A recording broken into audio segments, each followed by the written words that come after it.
আমার সাথে যুক্ত আছেন আলোচক, কবি, গবেষক এস.এম. শাহানুর এবং উনি খুব ভালো প্রবন্ধ লিখেন। তার সাথে আমার প্রথম সাক্ষাৎ হয়েছে নজরুল ফাউন্ডেশন কানাডার একটা অনুষ্ঠানে। সেখানে আমরা নজরুলকে নিয়ে 10 দিন ব্যাপী অনুষ্ঠান করেছিলাম। সেই অনুষ্ঠানে ভাইয়ের সাথে আমার প্রথম পরিচয় হলো। তো তার নজরুল নিয়ে যে লেখা সেটা দেখে আমি মুগ্ধ হলাম যে নজরুল একটা ভিন্ন প্রেক্ষাপট নিয়ে উনি লিখেছেন। আর ইনি হলেন আমাদের আজকের আলোচক এস.এম. শাহানুর। আর তিনি জন্মগ্রহণ করেছেন ব্রাহ্মণবাড়িয়ার কসবা 8ই সেপ্টেম্বর 1979 সনে। বর্তমানে ঢাকায় বসবাস করছেন। পেশা লেখালেখি এবং গবেষণা। পিতার নাম হাজী আব্দুল জব্বার বল্লমপুর, মাতার নাম জাহানারা বেগম। ছোটবেলা থেকে কবিতা ও গল্প লেখায় হাতেখড়ি। ছাত্র জীবনে তিনি ছিলেন প্রতি পরীক্ষায় ফার্স্ট হওয়া অত্যন্ত মেধাবী ছাত্র। 1997 সনে এসএসসি, কুমিল্লা বোর্ড স্কলারশিপ সহ 1999 সনে এইচএসসি এবং 2003 সনে BSS marine and warfare academy of China থেকে উচ্চতর প্রযুক্তি বিষয়ে পড়াশোনা করেন। কর্মজীবনে জাতিসংঘের ইউএনআইএফআইএল এর দীর্ঘ সময় কর্মরত ছিলেন। চষে বেরিয়েছেন ইউরোপ, এশিয়া নানা দেশের। পত্রিকায় প্রকাশিত প্রথম কবিতা অগ্নিবাণী 1994 সালে এবং বেতারের স্বপ্ন দেখার নেই তো মানা কবিতা প্রচারিত হয় 1996 সালে। 2005 সালে 21 বইমেলায় স্মৃতির মিছিল নামক প্রথম কাব্যগ্রন্থ প্রকাশিত হয়। গবেষণাধর্মী ভ্রমণ জীবনী, ইতিহাস, ঐতিহ্য ও ইতিহাস সহ প্রকাশিত গ্রন্থের সংখ্যা 14টি। প্রতিষ্ঠাতা পরিচালক little flower international school, Dhaka. পুরস্কার সম্মাননা জাতিসংঘ শান্তি পদক, বিশ্ব বাঙালি সম্মাননা 2019 ঢাকা বিশ্ববিদ্যালয়। সকালের সূর্য সাহিত্য বাসর সম্মাননা 2019, কলম সাহিত্য পুরস্কার 2018, কাব্যজগৎ কবি রত্ন সম্মাননা 2018, খুলনা বিশ্ববিদ্যালয়ের ওঙ্কার শূন্যতা সম্মান 2020, কবি মাইকেল মধুসূদন দত্ত সাহিত্য পুরস্কার 2019 এবং অমর একুশে সাহিত্য পুরস্কার 2020 লাভ করেন। বিভিন্ন সামাজিক ও সাংস্কৃতিক প্রতিষ্ঠানের সাথে যুক্ত আছেন। যাই হোক, আজকে এখন ওনার কাছ থেকে শুনবো আজকের আমাদের আসরের মধ্যমণি কবি সেলিনার মুজিব বর্ষের 71টি কবিতা এই বিষয়ে। শরতের এই সন্ধ্যায় সকলকে শারদীয় শুভেচ্ছা এবং শব্দকথন যে আয়োজনটি করছে নতুন লেখক কিংবা নবীন লেখক কিংবা উদীয়মান লেখকদের প্রকাশিত গ্রন্থ বা বই নিয়ে আলোচনা সমালোচনা, এই বিষয়টি নিয়ে শব্দকথন কাজ করছে। এই জন্য শব্দকথনের সাথে সংশ্লিষ্ট সকলকে আন্তরিক ধন্যবাদ। শব্দকথন শুধু এই কাজটি করেই ক্ষান্ত থাকছে আমি বলবো না। শব্দকথন একটি মহৎ কাজ করছে, একটি সুন্দর কাজ করছে, যেই কাজটি অন্যান্য অনলাইন প্ল্যাটফর্ম কিন্তু করছে না। অনুষ্ঠানে যে সকল গুণীজন এসেছেন তার মধ্যে অন্যতম একজন আলোচক, যিনি একজন প্রথিতযশা লেখক, গল্পকার এবং প্রাবন্ধিক প্রণব মজুমদার এবং প্রাবন্ধিক ও গল্পকার ফারহানা ইসলাম রুহি। আপনাদেরকে স্বাগত জানাচ্ছি। আজকে আমরা যাকে উদ্দেশ্য করি কিংবা যে বিষয়টিকে উদ্দেশ্য করি শব্দকথনে উপস্থিত হয়েছি, সেই ব্যক্তি এবং সেই বিষয়টি নিয়ে আমরা আলোচনায় চলে আসি। তার পূর্বে শব্দকথনের কর্ণধার, পরিবেশ গবেষক সুরাইয়া আক্তার চিশতির-মার প্রতি আন্তরিক ধন্যবাদ ও কৃতজ্ঞতা শব্দকথনে আমাকে অতিথি হিসেবে যুক্ত করায় এবং এই সুযোগটি করে দিয়ে একটি বই সম্পর্কে, একটি প্রকাশিত বইয়ের লেখক সম্পর্কে কিংবা অতিথিদের সাথে পরিচয় হওয়ার সুযোগ করে দেওয়ার জন্য চিশতির-মাকে অসংখ্য ধন্যবাদ। মুজিব বর্ষের ৭১টি কবিতা, নামটি শুনলেই ভালো লাগে। চলছে মুজিব বর্ষ। জাতি, বাঙালি জাতি, আমাদের জাতির পিতা বঙ্গবন্ধু শেখ মুজিবুর রহমানের জন্ম শতবর্ষ উদযাপন করছে এবং এই ২০২১ সালে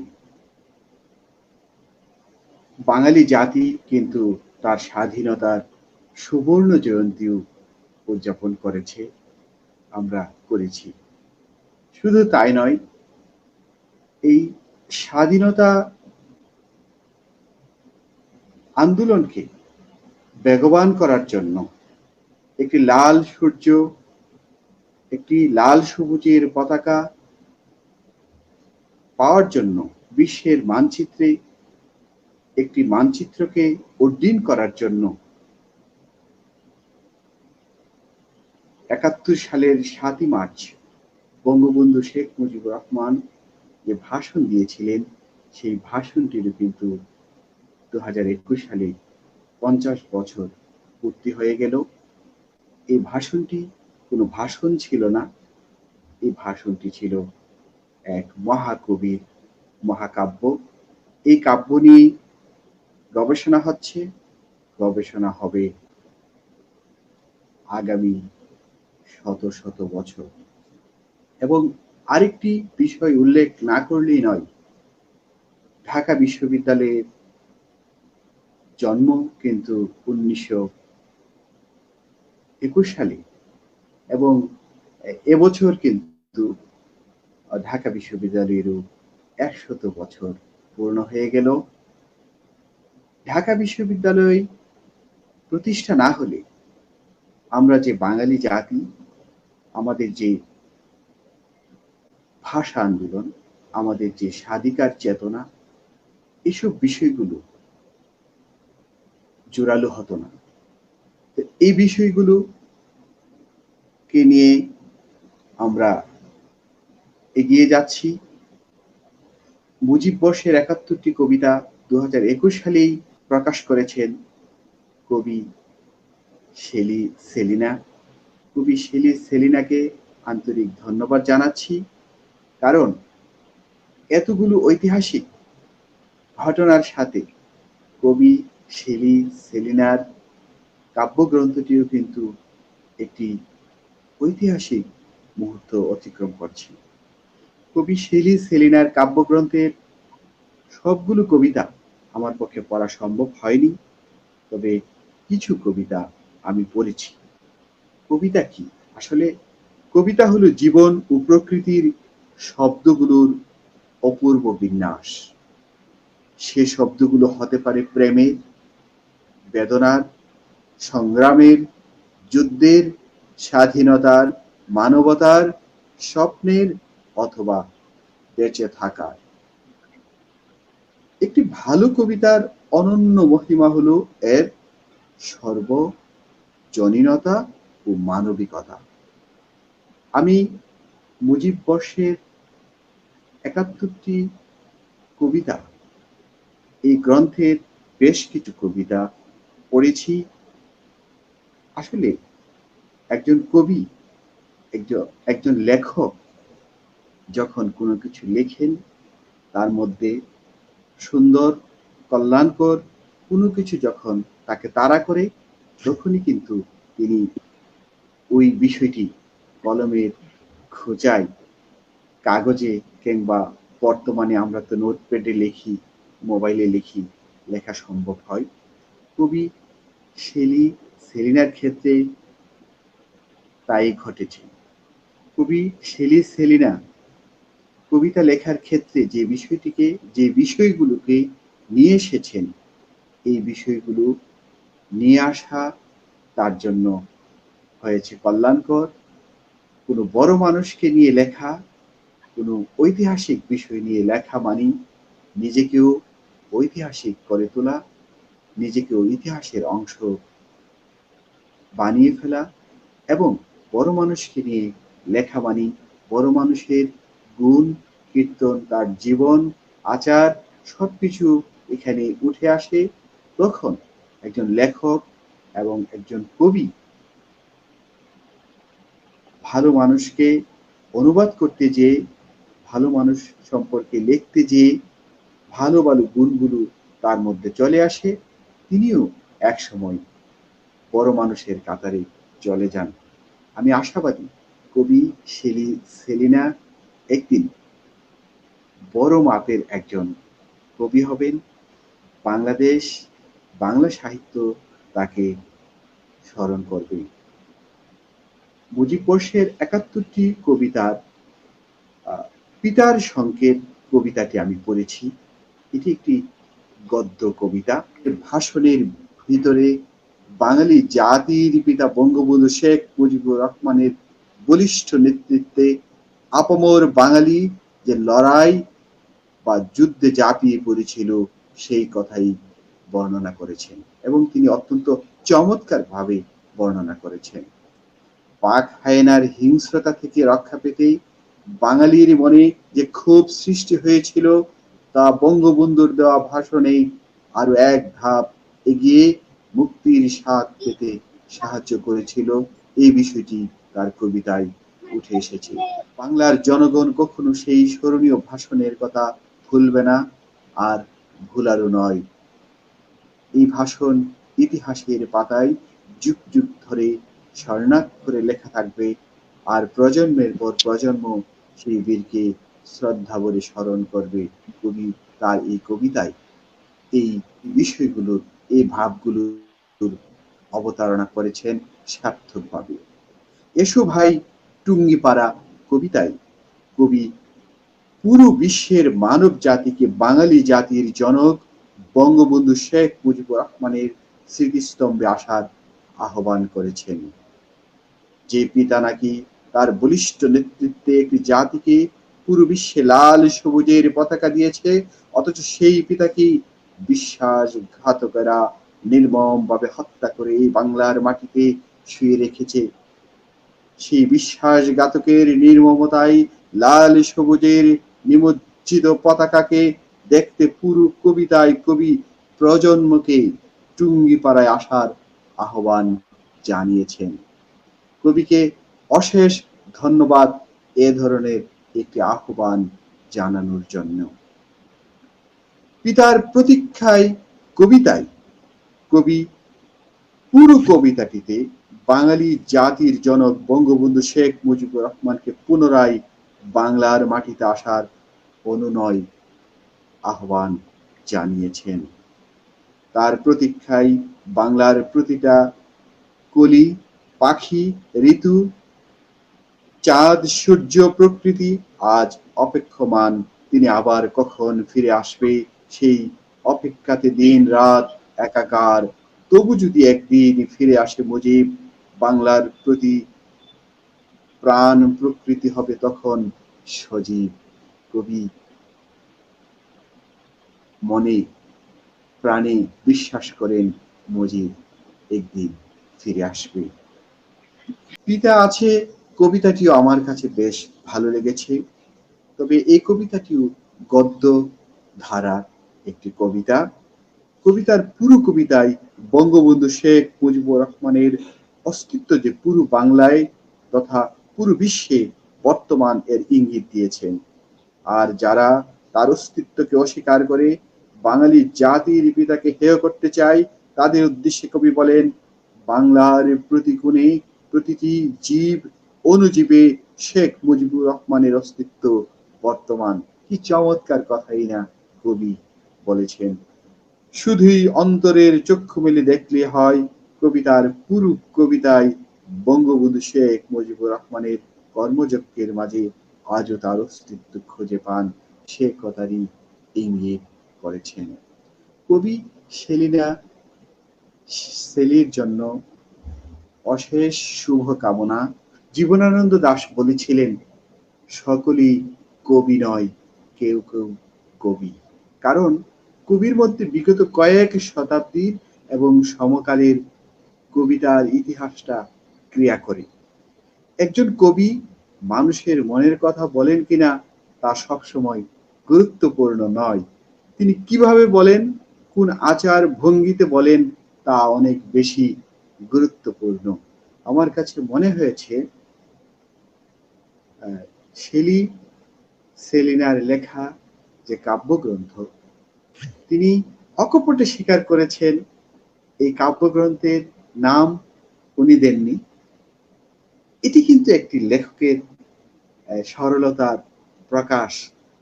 তার মাঝে এখনো যে শিশু সুলভ একটি মন রয়েছে, যেই মন যতদিন মানুষের মাঝে শিশু সুলভ মন থাকে, ততদিন একজন মানুষ সৃষ্টিশীল থাকে। আর যখনই শিশু সুলভ মন মানুষ থেকে হারিয়ে যায়, তার সৃষ্টিশীলতাও ধীরে ধীরে কমে যায় বলে আমার কাছে মনে হয়। অনুষ্ঠানের সুপ্রিয় সঞ্চালক এবং শব্দ কথনের কর্ণধার, আপনাকে ধন্যবাদ অনুষ্ঠানটিকে প্রাণবন্ত করে রাখার জন্য এবং আমাকে অতিথি করার জন্য। ধন্যবাদ জ্ঞাপন করছি প্রিন্ট লেখক প্রণব মজুমদার আপনার প্রতি এবং ফারহানা ইসলাম রুহি আপনার প্রতি। পরিশেষে যে কথাটি সংক্ষিপ্তভাবে বলে আমি শেষ করছি, সেটি হচ্ছে, প্রত্যেক ধর্মেরই কিছু নিয়ম নীতি রয়েছে। এই বাংলাদেশে কোথাও লেখেন ৯৫%, কোথায় লেখেন ৯৭%। আমি যে কোনো একটি ধরে নিই, মুসলমানদের বসবাস। এই দেশের মানুষ ধর্মপ্রাণ, প্রত্যেক ধর্মের মানুষই তার ধর্ম সুন্দরভাবে পালন করছেন এবং আমরা প্রত্যেকের ধর্মের প্রতি শ্রদ্ধাশীল। প্রত্যেক ধর্মেই সাহিত্যের ব্যাপারে কিন্তু চমৎকার কিছু কিছু কথা রয়েছে। হয়তো আমরা ধর্মে প্রবেশ করি না, ধর্মীয় গ্রন্থগুলো অধ্যয়ন করি না, এটি আমাদের অপারগতা। যে কারণে আমরা যারা সাহিত্যে আসেন, যারা সাহিত্য চর্চা করেন, তাদেরকে কথাগুলো শোনাতে ব্যর্থ হই। আসলে সাহিত্য চর্চা করা কিন্তু পুণ্যের কাজ, সাহিত্য চর্চা কিন্তু কল্যাণকর কাজ। সত্য সুন্দরের জন্য যে সাহিত্য, মঙ্গলের জন্য যে সাহিত্য, সেই সাহিত্য পুণ্যের কাজ। ভালো কাজ করলে যেমন পুণ্যের অধিকারী হব আমরা, মঙ্গলের জন্য, সত্যের জন্য সাহিত্য চর্চা করলেও পুণ্যের অধিকারী হব। এটি আমার কথা নয়, পবিত্র হাদিস শরীফে এই সংক্রান্ত, সাহিত্য সংক্রান্ত, কবিতা সংক্রান্ত, সাহিত্যের খুঁটিনাটি বিষয়ে ৪০টির অধিক হাদিস রয়েছে। গত ২ বছর ধরে আমি হাদিস অধ্যয়ন করে এই বিষয়গুলো বের করতে সক্ষম হয়েছি, আলহামদুলিল্লাহ। এবং পবিত্র কোরআন শরীফে সূরা শুআরা নামে একটি সূরা রয়েছে, যার বাংলা অর্থ হচ্ছে কবিগণ। এখানে ৪টি আয়াত রয়েছে। প্রথম ৩টি আয়াত অধ্যয়ন করলে আপনার কাছে মনে হবে যে কবিদেরকে কটাক্ষ করা হয়েছে, কাব্যচর্চা নিন্দনীয়, কাব্যচর্চা ভালো নয়। তৃতীয় আয়াতে বলা হয়েছে, যারা সত্য সুন্দরের জন্য কাব্যচর্চা করবেন, সাহিত্য চর্চা করবেন এবং সৎ পথে থেকে সাহিত্য চর্চা করবেন, তাদের জন্য কল্যাণ রয়েছে। এবং এখানে ইঙ্গিত করা হয়েছে কবি এবং নবী, এই দুটো শব্দের মধ্যে কিন্তু চমৎকার একটি শব্দগত মিল রয়েছে বা একটি ছন্দ রয়েছে বলা যায়।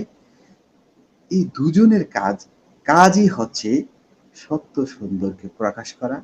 যেখানে অন্যায় অবিচার নির্বিচার হচ্ছে, সেখানে লেখনীর মাধ্যমে ওই সমাজকে, ঘুমন্ত বিবেককে জাগিয়ে তোলা। পবিত্র কোরআন এই ইঙ্গিতটি করেছেন। আমরা আমাদের লেখনীর মাঝে ঘুমন্ত বিবেককে জাগিয়ে তুলতে পারি, যেখানে অন্যায় অবিচার হচ্ছে লেখনীর মাঝে তা বন্ধ করে দিতে পারি, তাহলে আমাদের এই লেখনী, আমাদের লেখা হবে কল্যাণের জন্য, সত্যের জন্য, এবং আমরা পুণ্যের অধিকারী হব ইনশাল্লাহ। আমরা চাই আমরা সত্য, সুন্দর, ভালো ভালো লেখা লিখে পুণ্যের অধিকারী হতে। সকলকে ধন্যবাদ, সকলকে ধন্যবাদ জানিয়ে ফিরে যাচ্ছি সঞ্চালকের কাছে।